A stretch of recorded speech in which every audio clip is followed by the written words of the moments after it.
Biology class 9, chapter number 5, topic is meiosis.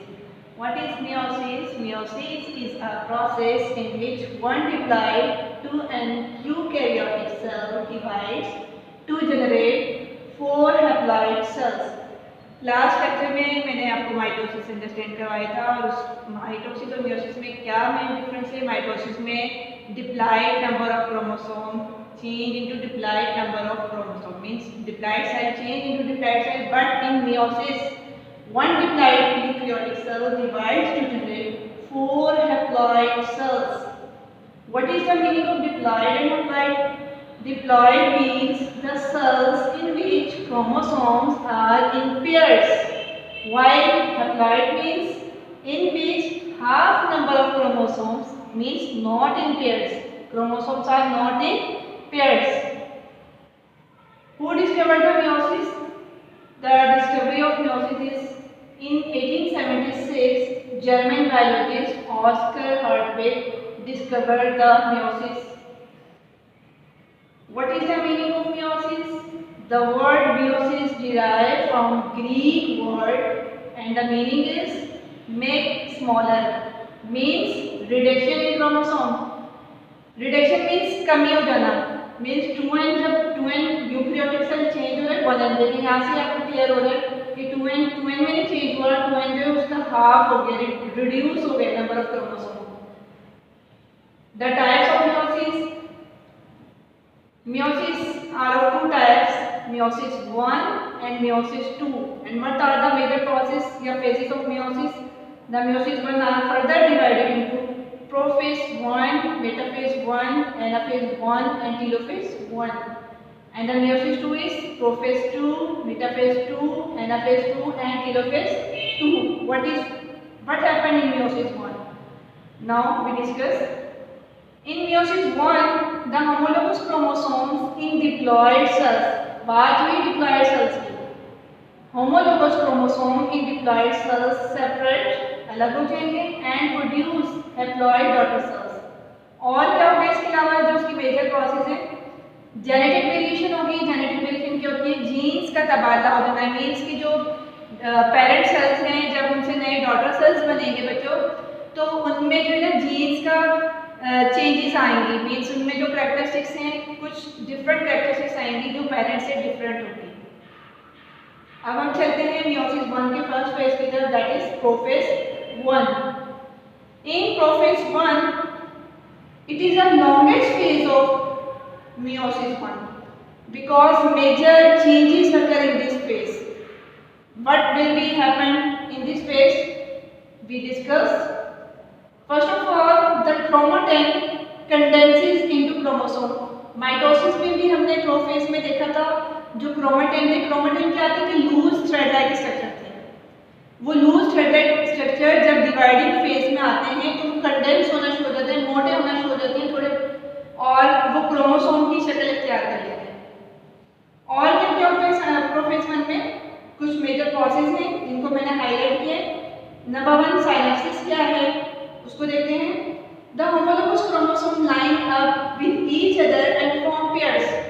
ये देखें यहाँ पे आपको होमोलोगस क्रोमोसोम्स की पेयर्स नजर आ रही है, एक ये है और एक ये है. ठीक है, ये होमोलोगस क्रोमोसोम्स हैं, लेकिन ये दोनों एक दूसरे के लिहाज से नॉन होमोलोगस हैं. ये दो जो है वो होमोलोगस हैं आपस में, जैसे कि दो हैं ये होमोलोगस हैं. इनको सिस्टर क्रोमेटिड्स का भी नाम दिया जाता है बच्चों.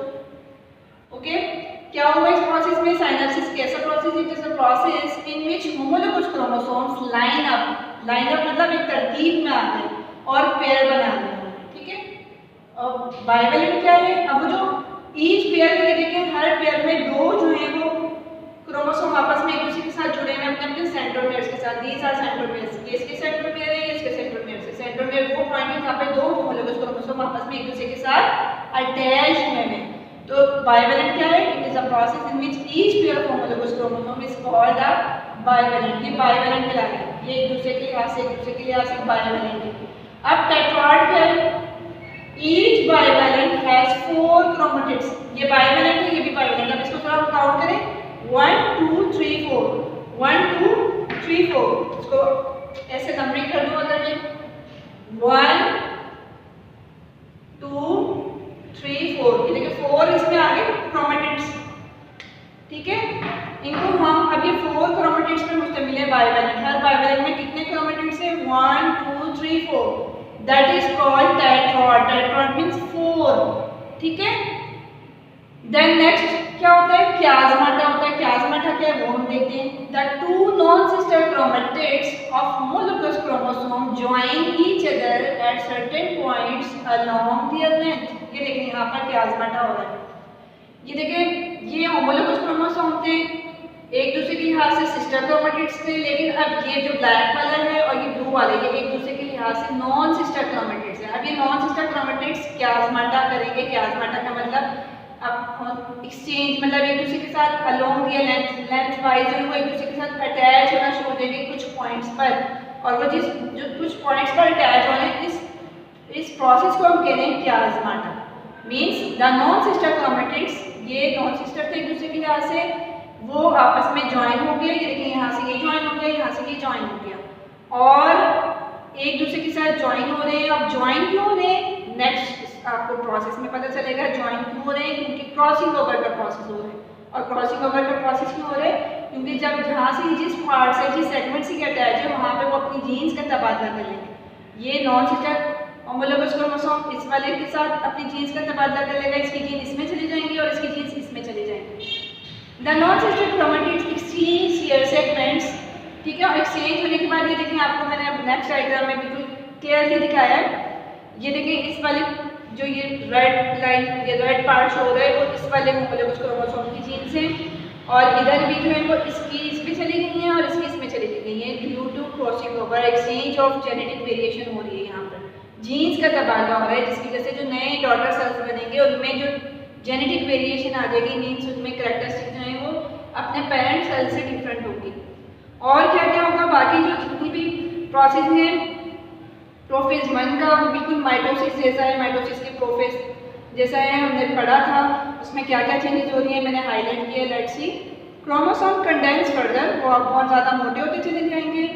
न्यूक्लियोलाइड, इसी पे न्यूक्लियोलाइड क्या होता है, न्यूक्लियस के अंदर जो एक डार्क स्पॉट होता है हम पढ़ चुके, वो डिसअपियर हो जाएगा, मीन्स गायब होना शुरू हो जाएगा ऐसा ऐसा जब सेल डिवाइड होना शुरू हो रहा है।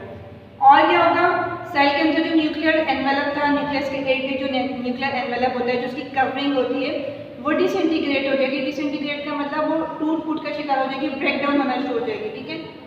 और सेंट्रियोल्स जो थे वो अपोजिट पोल की तरफ चले गए थे। माइटोसिस की प्रोसेस में भी हमने ये सारी चीज़ें देखी थी।